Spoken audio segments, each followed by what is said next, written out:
Hello বন্ধুরা, জয় জগন্নাথ। প্রভু জগন্নাথ দেবের উল্টো রথের দিন আজকে। তো উল্টো রথ যেহেতু উদযাপিত হয় একাদশীর দিন, তার জন্য অন্যের জিনিস কিন্তু আজ ভোগ দিতে পারবো না। যদিও পুরীতে এই নিয়মটা চালু নেই, কারণ পুরীতে আপনারা সবাই জানেন কম বেশি যে একাদশীকে বেঁধে রাখা হয়েছে, শ্রীকৃষ্ণ একাদশীকে বেঁধে রেখেছিলেন।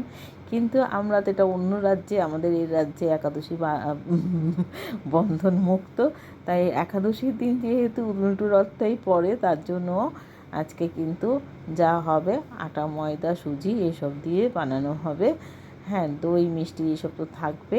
তো যে সেই মিষ্টি দেওয়া হবে যেটাতে চাল ব্যবহার করা হয়নি।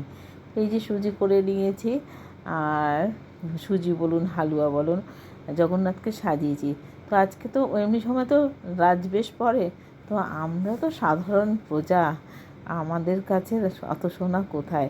সেই সোনা বেশ না পরিয়ে আমি আমার যে গোপালের বেশ ছিল সেই পরিয়ে দিয়েছি।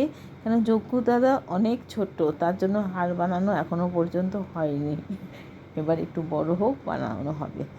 এবার লুচি ভাজাও হয়ে গেল, একটা থালি রেডি। এবার অপর থালিটা তৈরি করতে আমি এবার পরের রান্নাতে যাব। সকলে ভালো থাকবেন, কুশলে থাকবেন, সঙ্গে থাকবেন, লাইক কমেন্ট এসব দেবেন, বন্ধু হয়ে যাবেন। যারা বন্ধু হতে পারছেন না বা এখনও হননি, তারা বন্ধু হয়ে গেলে আমার অনেক ভালো ভালো ভিডিও, অনেক গল্প, অনেক লাইভে অনেক গল্প বলা সেগুলো থাকে। হ্যাঁ, সেগুলো হয়তো আপনারাও জানেন, কিন্তু একবার রিভাইজ হয়ে যায় এই আর কি। দেখুন তো কেমন লাগছে গোপু সোনাকে। আচ্ছা, এবার আনারস আজকে সকালে যেহেতু রাখা হয়েছে, এবার আমরা তো ঠাকুরকে না দিয়ে কিছু খাই না। মানে এটা আর কি বাঙালি হিন্দু পরিবারের একটা নিয়ম আছে, অন্য পরিবারের কথা আমি জানি না। কেননা একেবারে ঘরানা বলতে যা বোঝায় সেটা তো আমি জানি না, কাজে আমি আন্দাজে কী করে বলবো। এটা মালপোয়া হচ্ছে, মালপোয়া মাখার দেখালাম না। লুচি যেরকমভাবেই হয় সেরকমভাবেই খানিকটা হয়, কিন্তু সুজির পরিমাণ অনেকটা বেশি দিতে হয়। আর সুজিটা কিন্তু অবশ্যই আগে জলে ধুয়ে নিয়ে জল ফেলে দিয়ে ভিজিয়ে রাখতে হয়, কেননা সুজি কিন্তু না হলে ফুলে যাবে। তো তা আগে যদি এটা করে পরে ময়দা মাখা হয় আর তাহলে ভালো হয়। অনেক আগে ডালডাতে ভাজা হতো। এখন আমরা স্বাস্থ্য সচেতন, ঠাকুররা তো খাবে, কিন্তু প্রসাদ তো আসলে আমরা খেয়ে নিই। তো সেই আমাদের তো হেলথ কনসাস হয়ে জীবনে এসে গেছে, রাখতে হচ্ছে। হেলথের দিকে সচেতন বাড়ছে মানুষের, তার জন্য সাদা তেল পুরো সেই জায়গাটা দখল করে নিয়েছে। এখন দোকানে গেলে চট করে ডালডা আর পাওয়াও যায় না। আর বড় এলাচ আর মৌরি তো দিতেই হবে ব্যাটারে। এইভাবে মালপোয়া করে নিয়ে মালপোয়া থালিটাও সাজিয়ে নেব। অন্যান্য ঘরের ঠাকুর মতনই জগন্নাথ, বলরাম, সুভদ্রা একসাথে 3 ভাই বোন, আমাদের ছোট্ট, খুব ছোট্ট একটা ঠাকুর। এটি আমি গিফট পেয়েছিলাম এবং সিংহাসনে বসানো রয়েছে। সেই ঠাকুরকে বসিয়ে আমরা নিত্যই পুজো করি। আমাদের 12 মাস পুজো হয় যেহেতু, তার জন্য আমি শুধু একাদশীর দিনটাকে স্কিপ করলাম, অন্য দিন ভোগ দিয়ে দেবো।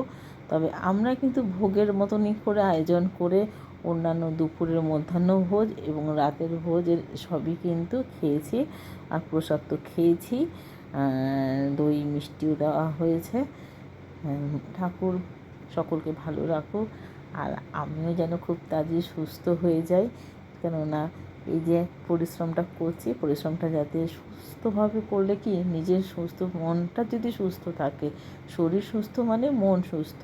তাই আমরা সব আমাদের যে আরাধ্য দেব দেবী আছে, গড আছে বা আল্লাহ আছেন, সকলের কাছে আমাদের একটাই কামনা, আমাদের পরিবারকে নিয়ে আমরা যেন সকলে সুস্থ থাকি, আমাদের আত্মীয়বর্গ, আমাদের পরিজনরা যেন সুস্থ থাকে। এইটা আমরা সাধারণ মানুষরা কিন্তু আশা করি এবং ভগবানের কাছ থেকে আমরা চেয়েই নিই। আর ভগবান নিশ্চয়ই ফেরান না আমাদের।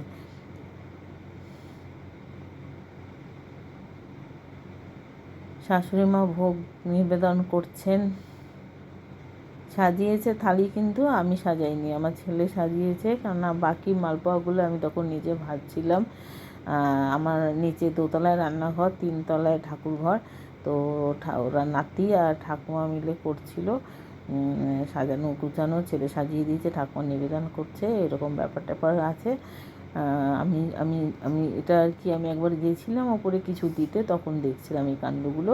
ওরা সুন্দরভাবে করছে আয়োজনগুলো। আমাকে মাঝে মাঝে ডাকে, চেক করে নাও। এখানে গনু দাদাও আছে, আর অন্যান্য গুরুদেবরা আছে। মা লক্ষ্মী তো সবার ঘরে থাকে, মা কালী, শিব ঠাকুর, আমার সরস্বতী মা, সবাই আছেন মিলেমিশে। রাধা গোবিন্দও আছেন। আর আমরা তো এই পরিবারে, আমাদের পরিবারের আমরা যেরকম সদস্য, এরাও আমার মন্দিরের সদস্য। টাটা, বাই বাই, ভালো থাকবেন।